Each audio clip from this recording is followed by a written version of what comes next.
মাধ্যমিকের অনলাইন ক্লাসে আরো একবার সকলকে স্বাগত।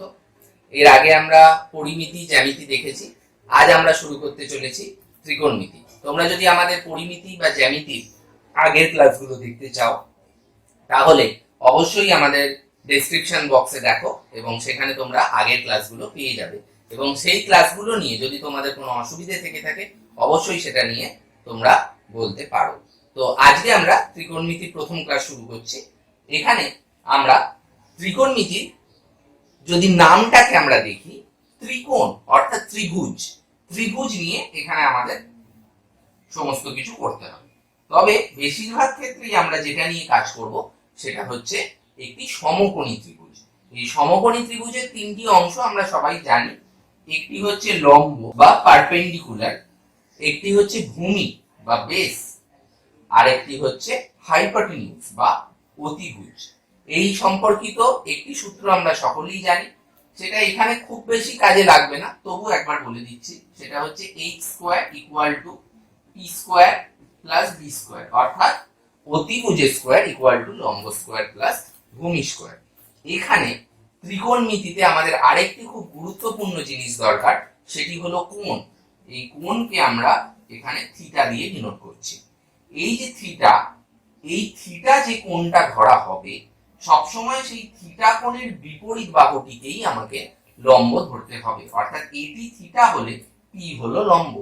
কিন্তু যদি আমি এই কোণটাকে থিটা ধরি তাহলে কিন্তু বি হলো লম্ব এবং পি ভূমি। সবসময় থিটার সংলগ্ন একটি কোণ একটি বাহু অতিভুজ হয় এবং তলার যে বাহুটি হয় সেটি ভূমি হয়। তো এই হিসেবে আমাদের ত্রিকোণমিতির পরবর্তী বিষয়গুলো করতে হবে। ত্রিকোণমিতির সাধারণ ফর্মুলাগুলো আমরা প্রথমে দেখে নেব, তবে তারও আগে আমাদের যেটা দেখে নিতে হবে সেটা হচ্ছে এই কোণের পরিমাপ আমরা কিভাবে করব। কোণের পরিমাপ আমরা দুটো পদ্ধতিতে করি। মাধ্যমিকের সিলেবাস অনুযায়ী আমরা দুটো পদ্ধতি ব্যবহার করি। তার মধ্যে একটা হচ্ছে ডিগ্রি, এটা তোমরা সকলেই জানো, এর আগে যখন জ্যামিতি করেছো সেখানে দেখেছো যে 90 ডিগ্রি কোণ আঁকতে হচ্ছে, কোথাও 120 ডিগ্রি, 50 ডিগ্রি, সূক্ষ্মকোণ, স্থূলকোণ, এইসব তোমরা দেখেছো, সবই ডিগ্রির হিসেবে। এখানে আমরা আর একটা নতুন জিনিস শিখবো, সেটি হলো রেডিয়ান। রেডিয়ান, এই রেডিয়ানে আমরা কোনো অঙ্ক ডিগ্রি, যেমন ধরা যাক 90 ডিগ্রি, তো এইরকম একটা চিহ্ন দিয়ে আমরা মাথায় আমরা ডিগ্রিটাকে দেখাই। তো এখানে যদি রেডিয়ান হয়, রেডিয়ানে কিন্তু এইরকম সংখ্যার থেকে যা কিছু আসে একটা পাই এর টার্মে আসে। তো এখানে একটা পাই থাকবে। এই পাই সাধারণত সম্পর্কটা আমি পরে বলছি, পাই সি অর্থাৎ পাই রেডিয়ান, বা কোনো অঙ্কে এলো পাই বাই 3c, মানে পাই বাই 3 রেডিয়ান হলো এই কোণটার মান।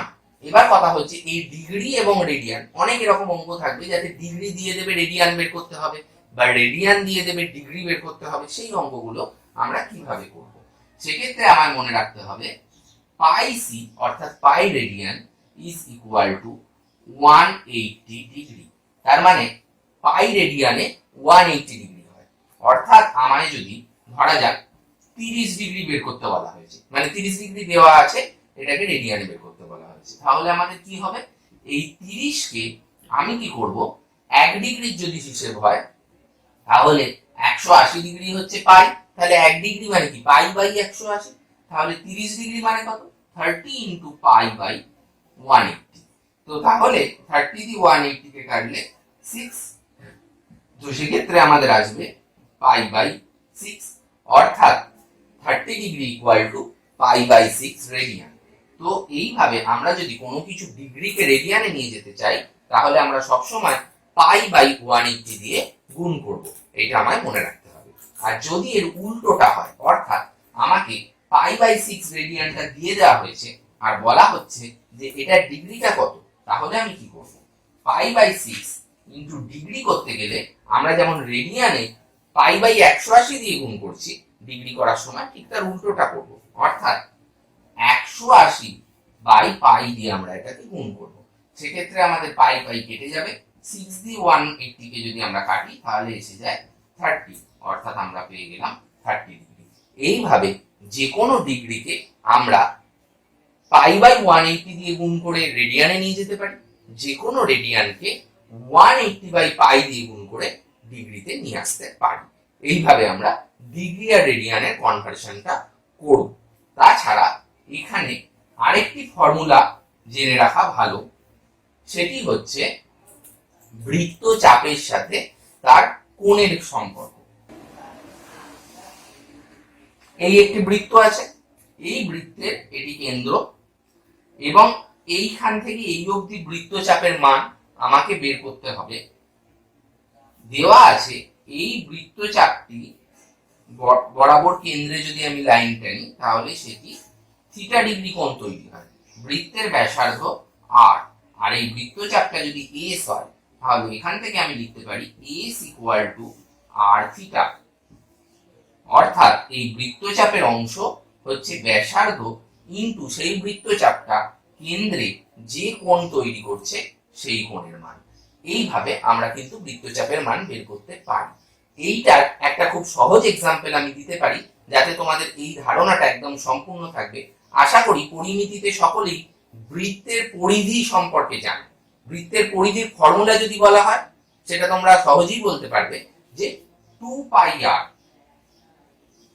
2 পাই আর এর আর হলো ব্যাসার্ধ এবং 2 পাই আর হলো, আর যদি ব্যাসার্ধ হয় তাহলে 2 পাই আর হলো পরিধি। পরিধি মানে এই বৃত্তের কিন্তু আমরা সমগ্র বৃত্তচাপটার মান বার করছি। আর যদি সমগ্র বৃত্তচাপের মান বার করি তাহলে সেই সমগ্র বৃত্তচাপ কেন্দ্রে কতটা কোণ তৈরি করে। কেন্দ্রে তারা ধরা যাক এই লাইন থেকে শুরু করলো, সমগ্র বৃত্তচাপ মানে এখান থেকে শুরু হয়ে এই সম্পূর্ণ বৃত্ত ঘুরে এসে আবার এই লাইনেই শেষ করছে, অর্থাৎ এটি একটি 360 ডিগ্রি কোণ তৈরি করছে। অর্থাৎ 360 ডিগ্রিকে আমি যদি রেডিয়ানে নিয়ে যাই তাহলে কিন্তু হয় 360 ইন্টু পাই বাই 180। 180 দিয়ে 360 কে কাটলে হয় 2, তাহলে আসে 2 পাই। অর্থাৎ এই যে 2 পাই হলো কিন্তু এখানে থিটার মান। তো তাহলে 2 পাই ইন্টু আর সেটাই হচ্ছে এস। অর্থাৎ আমি যদি পুরো পরিধিটা বের করি সেটাও আমরা এই ফর্মুলার সাহায্যে বের করতে পারি। এবং এই আলোচনাটা থেকে আমরা আরো একটা জিনিস বুঝতে পারি, এই যে আর থিটা হয়েছে এখানে থিটা কিন্তু কখনোই ডিগ্রিতে লেখা যাবে না, এটা অবশ্যই আমাদের কিসে লিখতে হবে, সেটা হচ্ছে রেডিয়ানে লিখতে হবে। এই থিটা আমাদের অবশ্য করেই রেডিয়ানে লিখতে হবে। তাহলে এই সংক্রান্ত কিছু অঙ্ক নিয়ে আমাদের ত্রিকোণমিতির প্রথম চ্যাপ্টারটি রয়েছে, সেটি আমরা সেখান থেকে আমরা কিছু অঙ্ক এখন দেখে নেব। এই যে ষষ্ঠিক পদ্ধতি আর বৃত্তীয় পদ্ধতি, এই দুটো পদ্ধতির কথা আমরা কিন্তু অঙ্ক করতে গেলেই পাবো। তো ষষ্ঠিক পদ্ধতি মানে মান বুঝতে হবে যে অ্যাঙ্গেল দিয়ে, অর্থাৎ মানে ডিগ্রি দিয়ে আমরা যে কোণগুলো মাপছি, এই ডিগ্রিতে কোনো কোণের মাপার যে পদ্ধতি এটাকে আমরা বলি ষষ্ঠিক পদ্ধতি। অর্থাৎ ডিগ্রি ইকুয়াল টু ষষ্ঠিক পদ্ধতি। আর আমরা যে রেডিয়ান দিয়ে কোণ মাপছি, এই রেডিয়ান মানে হচ্ছে বৃত্তীয় পদ্ধতি। এই কথাটা মনে রেখে আমাদের অঙ্ক করতে হবে। অনেক অঙ্কই অঙ্কটা মানগুলো দেয়া থাকবে ষষ্ঠিক পদ্ধতিতে, কিন্তু উত্তর বের করতে হবে বৃত্তীয় পদ্ধতি, বা মানগুলো দেয়া থাকলো বৃত্তীয় পদ্ধতিতে, উত্তর দেয়া থাকলো ষষ্ঠিক পদ্ধতি। এরকম বিভিন্ন ধরনের অঙ্ক আসতে পারে। এবার আমরা দেখে নেব কিছু উদাহরণ। আমাদের প্রথম অঙ্কে এখানে একটি বৃত্তের ব্যাসার্ধ 6 সেন্টিমিটার বলা হয়েছে। ওই বৃত্তের 15 সেন্টিমিটার দৈর্ঘ্যের বৃত্তচাপ কেন্দ্রে যে কোণ উৎপন্ন করছে তার ষষ্ঠিক ও বৃত্তীয়, অর্থাৎ ডিগ্রি এবং রেডিয়ান দুটোতেই মান বের করতে হবে। কিন্তু আমরা যেহেতু জানি যে আমাদের যে ফর্মুলা আছে S equal to R theta, সেটারই দিয়ে এই অঙ্কটা হবে, সেটা দিয়েই। তো সেক্ষেত্রে আমাদের কিন্তু বৃত্তীয় মানটা বেরোবে, তারপর সেটাকে আমাদের ষষ্ঠিক পদ্ধতিতে কনভার্ট করে নিতে হবে। তো সেক্ষেত্রে ধরা যাক এরকম একটা বৃত্ত আছে, এই বৃত্তের কেন্দ্র থেকে এই দূরত্বটা 6 সেন্টিমিটার, কারণ ব্যাসার্ধ 6 সেন্টিমিটার বলে দিয়েছে, অর্থাৎ আর ইকুয়াল টু 6 সেন্টিমিটার। আর বলা হয়েছে যে 15 সেন্টিমিটারের একটি বৃত্তচাপ আছে। তো আমি এখান থেকেই যদি ধরি, এখান থেকে শুরু করে ধরা যাক এই বৃত্ত বরাবর কিছু দূর গিয়ে এটা 15 সেন্টিমিটার। তো সেই 15 সেন্টিমিটার এই বিন্দু থেকে এখানে এই যে কোণটা উৎপন্ন করেছে, এই কোণটার মান জানতে চাওয়া হয়েছে। কোণটিকে আমি থিটা ধরে নিচ্ছি। আর এই যে বৃত্তচাপ এস, এস এর মান বলে দেওয়া হয়েছে 15 সেন্টিমিটার। অর্থাৎ এস ইকুয়াল টু আর থিটার মধ্যে আমি এস এবং আর এর মান জানি, থিটার মান আমাকে বের করতে হবে। অর্থাৎ theta equal to S by R, এখান থেকে আমরা পেয়ে যাই এস এর জায়গায় আমি বসাবো 15, আর এর জায়গায় বসানো হবে 6। তাহলে এটা যদি কাটাকাটি যায় তাহলে 5 আর এটা 3 দুগুণে 6, তাহলে 5-এর 2 রেডিয়ান। এইটা হলো এর উত্তর। কিন্তু সাধারণত আমরা এর আগের উদাহরণের গুলোতে দেখেছি যে রেডিয়ানে উত্তর এলে সেটা পাই দিয়ে এলে আমাদের হিসেব করতে সুবিধা হয়, তাহলে আমরা সেটাকে পাই আনার চেষ্টা করব। খুব সহজেই আমরা জানি যে পাই এর অঙ্ক, পাই এর মান আমরা পরিমিতিতে দেখেছি 22/7 হয়। তো এখানে আমরা কি করব, এই 5-এর 2 রেডিয়ানকে আমরা যদি একটা পাই আনতে চাই, অর্থাৎ আমি একটি পাই লিখলাম এবং সেই পাইটাকে ইগনোর করার জন্য, পাই মানে কি 22/7, তাহলে আমি যদি তাকে 7-এর 22 দিয়ে গুণ করি তাহলে কিন্তু পাইটা কেটে যায়।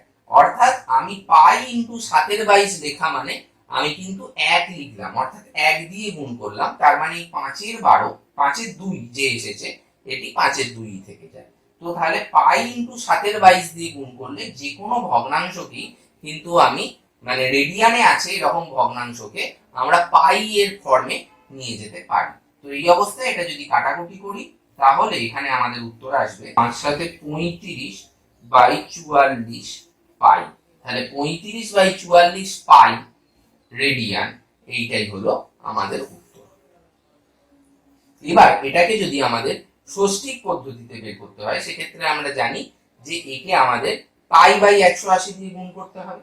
তাহলে 35/44 পাই, একে আমি যদি পাই বাই 180 দিয়ে গুণ করি তাহলে 35/44 পাই, একে 180/পাই দিয়ে গুণ করলে আমরা ডিগ্রিটা পাবো 180/পাই।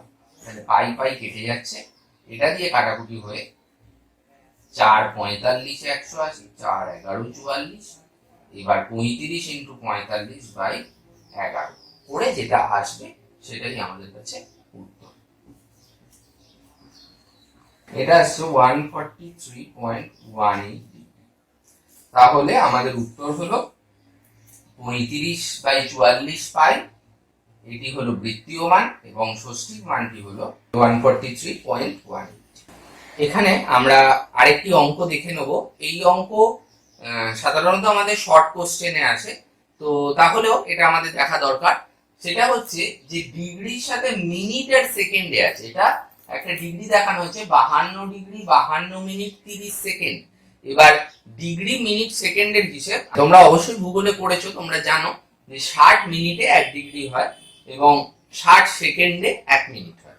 তো সেক্ষেত্রে আমাদের যদি এটাকে সম্পূর্ণ ডিগ্রিতে নিয়ে যেতে বলা হয় তাহলে আমরা কি করব, এই যে মিনিট আছে অর্থাৎ 52 ডিগ্রি মানে 52 তো আমাদের কাছে রইল, এবার মিনিটকে আমরা ডিগ্রিতে আনতে গেলে কি করতে হবে, 60 দিয়ে ভাগ করতে হবে। অর্থাৎ 52 মিনিট মানে 52/60। একই সাথে আমরা যখন 30 সেকেন্ড করছি, সেকেন্ডকে ডিগ্রিতে আনতে গেলে 60 মিনিটে 60 সেকেন্ডে 1 মিনিট হচ্ছে, আবার একইভাবে 60 মিনিটে 1 ডিগ্রি হচ্ছে, অর্থাৎ এখানে 3600 সেকেন্ডে কিন্তু 1 ডিগ্রি হচ্ছে। তাহলে এই 30 সেকেন্ডকে আমায় লিখতে হবে 30/3600। তাহলে এই গোটাটা হিসেব করে যে ডিগ্রির মানটা আসবে সেটাই হলো আমার ডিগ্রিতে উত্তর। তাহলে এখানে আসছে 13-15 প্লাস 1/120। এটা আমরা ডাইরেক্ট করে নিতে পারি, এখান থেকে আমাদের উত্তর আসবে 52.875। অর্থাৎ এইটি হলো এই 52 ডিগ্রি 52 মিনিট 30 সেকেন্ডের ডিগ্রিতে মান। এটাকেই আমরা যদি বৃত্তীয় মানে নিয়ে যেতে চাই তাহলে আমাদের কাছে হিসেব খুব সহজ, এটাকেই আমরা পাই বাই 180 দিয়ে গুণ করে দিলেই বৃত্তীয় মানটা পেয়ে যাব। এবার আমরা চলে যাব আমাদের পরবর্তী অঙ্কে। আমাদের পরবর্তী অঙ্কে বলা হচ্ছে কোন চতুর্ভুজের 3টি কোণের পরিমাপ বলে দেওয়া হয়েছে π/3, 5π/6, 90 ডিগ্রি। চতুর্থ কোণটির মান বের করতে হবে বৃত্তীয় এবং ষষ্ঠিক দুটো পদ্ধতিতে। অর্থাৎ এখানে কিন্তু অঙ্কটাকে আরেকটু জটিল করার জন্য দু ধরনের পদ্ধতিতে কোণের মাপ দেওয়া হয়েছে। তাতে দুটো আছে বৃত্তীয় পদ্ধতিতে রেডিয়ানে আর একটা আছে ডিগ্রিতে। আমাদের হিসেবে সুবিধাতে জন্য আমরা এটা পুরোটাকেই ডিগ্রিতে নিয়ে চলে যাব, বা আমরা পুরোটাকে রেডিয়ানেও নিয়ে চলে যেতে পারি। কিন্তু আমাদের হিসেবে সুবিধা এই কারণে যে আমরা এই পর্যন্ত যা কোণ পরিমাপ করে এসেছি তা ডিগ্রিতেই করেছি, তাই ডিগ্রিতে করলেই আমাদের করতে সুবিধা হবে অঙ্কটা। তো সেই জন্য আমরা প্রথমে তিনটি যে কোণের মান আমার কাছে আছে সেগুলোকে আমি ডিগ্রিতে কনভার্ট করে নেব। প্রথম কোণ π/3, একে ডিগ্রিতে নিয়ে গেলে 180/5 অর্থাৎ 60 ডিগ্রি। যদি দ্বিতীয় কোণ বের করি 5π/6 ইন্টু 180/5 অর্থাৎ পাই কেটে গেল 30 মানে 150 ডিগ্রি।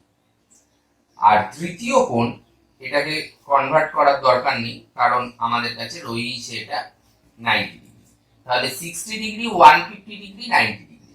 এবার আমরা এটা জানি যে একটি চতুর্ভুজের চারটি কোণের সমষ্টি সবসময় 360 ডিগ্রি হয়, যেমন একটি ত্রিভুজের তিনটি কোণের সমষ্টি সবসময় 180 ডিগ্রি হয়। তাই যে সমস্ত অঙ্কে একদম চতুর্ভুজ না দিয়ে ত্রিভুজের দুটি কোণ বলে দেওয়া থাকবে, সেক্ষেত্রে আমাদের অবশ্যই দুটি কোণ বের করে 180 ডিগ্রি থেকে তাদের সমষ্টিটাকে বাদ দিতে হবে। এখানে সেরকমই তিনটি কোণ আছে এবং আমরা জানি চারটি কোণের সমষ্টি 360 ডিগ্রি। তাহলে এই তিনটি কোণের সমষ্টিকে আমরা 360 ডিগ্রি থেকে যদি বাদ দিই তাহলেই কিন্তু আমরা চতুর্ভুজের বাকি চতুর্থ কোণটিকে পেয়ে যাব।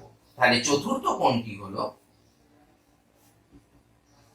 360 ডিগ্রি মাইনাস 60 মাইনাস 150 মাইনাস 90।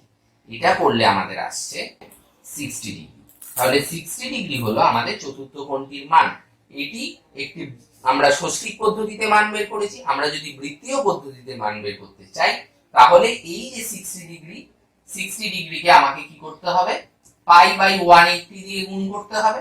তাহলে এটা এসে যাচ্ছে 3, মানে π/3 হলো বৃত্তীয় পদ্ধতিতে এই অঙ্কের